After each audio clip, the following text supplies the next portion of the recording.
அரசுக்கு ஓர் ஆலோசனை. பொதுநலம் சார்ந்த பதிவு. ஒரு ஜேசிபி மெஷினின் விலை 30 லட்சம். 40 மெஷின்களின் விலை 12 கோடி ரூபாய். அதில் ஒரு மெஷினில் வேலை செய்பவருக்கு ஊதியம் மாதம் 20,000. ஒரு மாதம் 2 ஷிப்டில் வேலை செய்ய 2 பேர் வீதம் 40 மெஷினுக்கு 16 லட்சம். மாதத்திற்கு டீசல் விலை மாதம் 10 லட்சம் தோராயமாக. ஆக மொத்தம் மாதம் 26 லட்சம். இதை வைத்து 10 நாட்களில் ஒரு மாவட்டத்தில் உள்ள கருவேல மரங்களை சுத்தம் செய்துவிடலாம். 32 மாவட்டத்தில் ஒரு வருடத்தில் அனைத்தையுமே சுத்தம் செய்துவிடலாம். ஆகஸ்ட் வருட செலவு 3.5 கோடி. மெஷின்களின் செலவுடன் சேர்த்து 16 கோடி. இதே கணக்கின்படி ஒரு மாவட்டத்தில் உள்ள குளங்கள், கண்மாய்களையும் தூர்வார 16 கோடிதான் செலவு.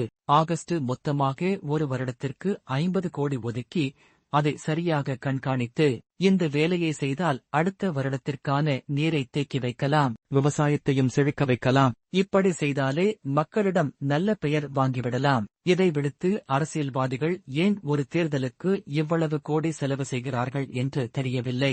இவ்வளவு இலவசம் கொடுக்கிறார்கள் என்பதும் புரியவில்லை. எதற்காக 300 கோடியில் சினிமா எடுக்கிறார்கள் என்பது புரியவில்லை. இதை ஏன் எந்த ஊடகமும் முக்கியத்துவம் கொடுத்து பேச மாட்டேன் என்கிறதும் புரியவில்லை. நம்மில் கூட ஓரிருவர் தவிர பேசுவதுமில்லை.